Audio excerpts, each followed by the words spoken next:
my name is Musonda Mumba, and I'm the director of the Rome Center for Sustainable Development, which is a center for the United Nations Development Program with support from the Italian government. So the Rome Center for Sustainable Development basically is a center with a global mandate to look at the environmental lens of sustainability. So the focus is really around climate change, sustainable development, and nature protection. So we're really looking at different multilateral processes like the G7, the G20, the Rio Conventions, biodiversity, land and climate, and really trying to amplify the voices of these conversations and also the realities on the ground and what that means for sustainable development goals going forward. So it's very exciting. So we do a lot of advocacy, and we also do a lot of partnerships, and also just looking to collaborate at a technical and also research level, and also just amplifying the policy voice. You know, how do we anchor the realities of policy into action on the ground? I've been fortunate to have had a career where I've worked on the ground at the community level. I've done the science, the research, and also worked within the multilateral process around basically the actual policy making and also the policy framing, as it were. So in my present role, what I'm also doing is to really identify and share experiences from the ground and really demonstrate that even as we're talking about policy at the very high level, for example, you talk about climate change and innovation. Yes, or climate change and food systems, restoration and food systems as an example. I'm aware that there's a lot of work that's been done, for instance, across Africa, Latin America, and Asia, where communities are doing so much in terms of innovating.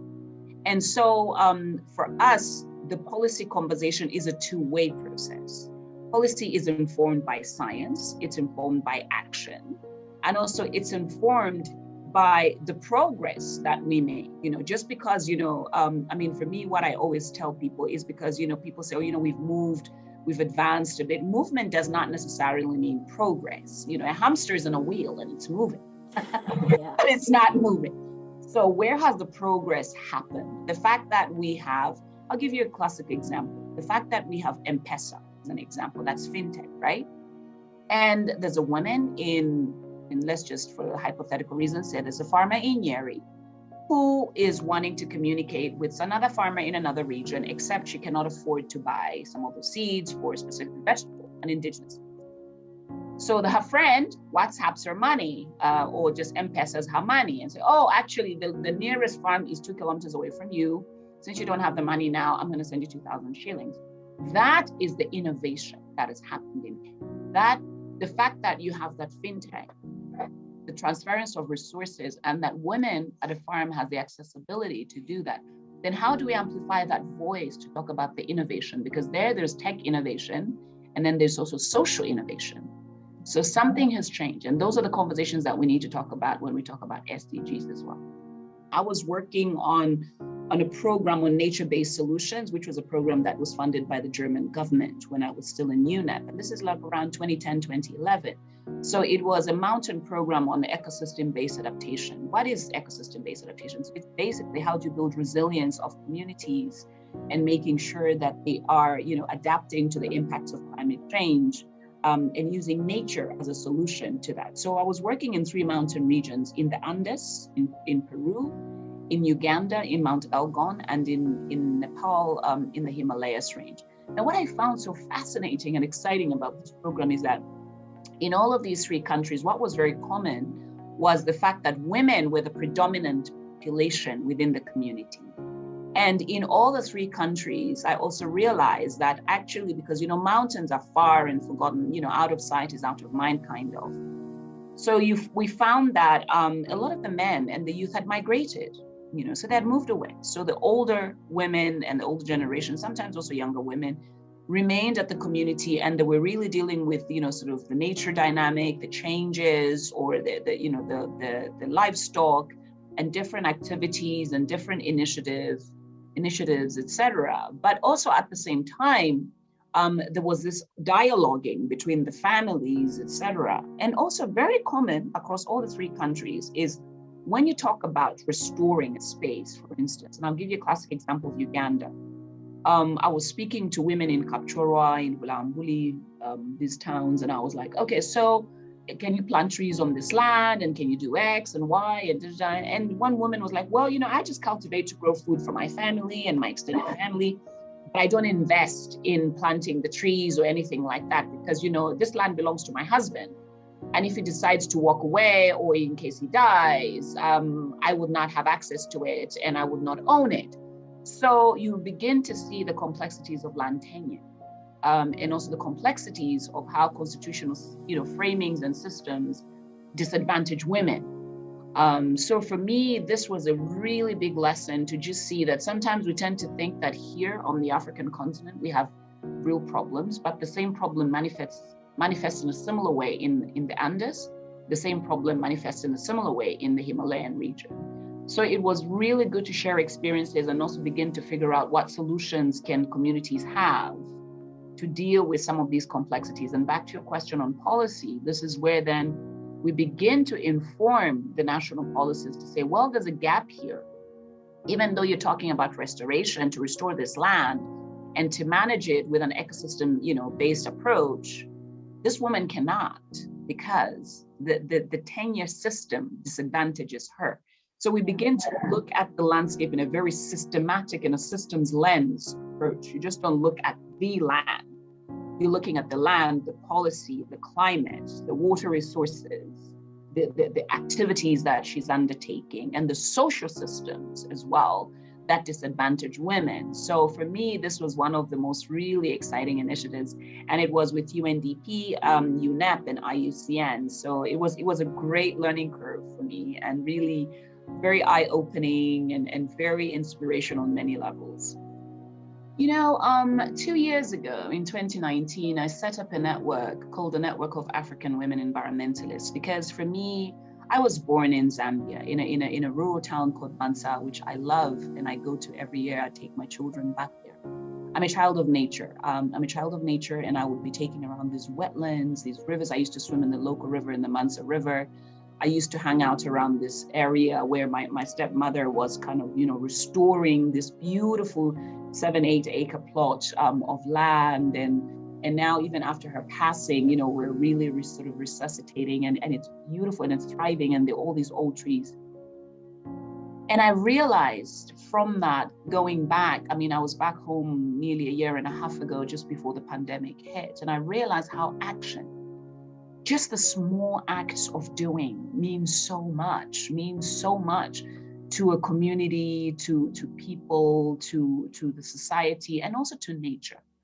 And so for me, when I set up this network of African women environmentalists, I was thinking every time I've listened to, statements by politicians or statements by diplomats or statements by, high-level people, whoever, they've always put women, especially African women, in sort of a very broad, sweeping statement. African women, wow, okay, yeah, they make 80% of the farmers and they do this and but they never put a name to our actions, nor do they put a name to what we've done, nor do they say this innovation was done by X. And so moving to Kenya and finding the story of Wangari Maathai, for me, was like a changing moment. Like, my goodness, this woman. And when I read her book Unbowed, I thought, wow, why don't we tell our stories? We need to tell those stories of women in many corners and parts of the continent, even beyond the continent, doing so much in their own way, being very ordinary, but doing such extraordinary things. And sometimes they feel defeated by what they're doing. And so when I set up Nawe, I felt with a group of other women, I felt, wow, let us amplify our voices. Let's talk about what we do. Let's toot our own horns. And so we even started a campaign called Adopt Landscape Campaign.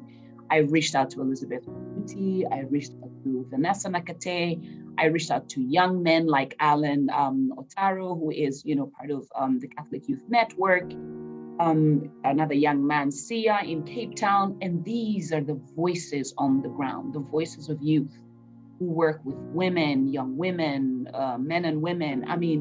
And so I feel that we have to remember that even when no one's looking, when no one's even whispering for you to do something, that action that you feel so motivated to do, go for it. Because change, and I'm always reminded, a friend of mine, Evelyn Kimanzi, gifted me a beautiful photograph taken by her husband a week ago. And I'm so humbled because it's a caterpillar and a butterfly.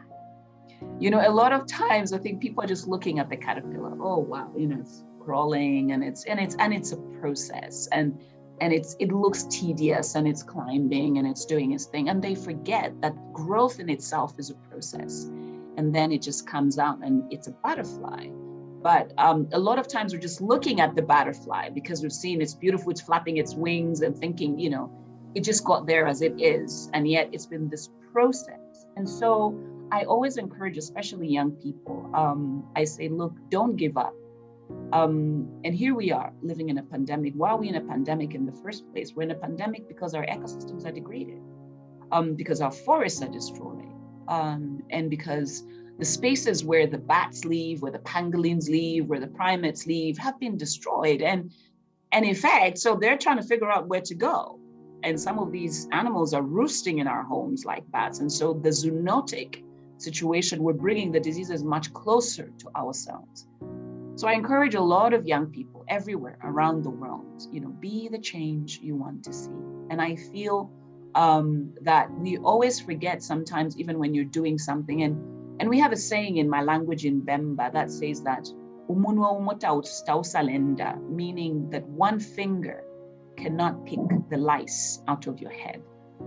So it takes 2 fingers, maybe 3. So identify your tribe. And that's why for me, my journey has been about identifying women that I feel are part of my tribe, part of my pack, part of my wolf pack, are part of my understanding why I'm so emotional and so dedicated to what I want to do. And even when I feel so discouraged, they keep encouraging me on, and they keep telling me, Musonda, let's do this. But how can I help? How can I be a part of that change?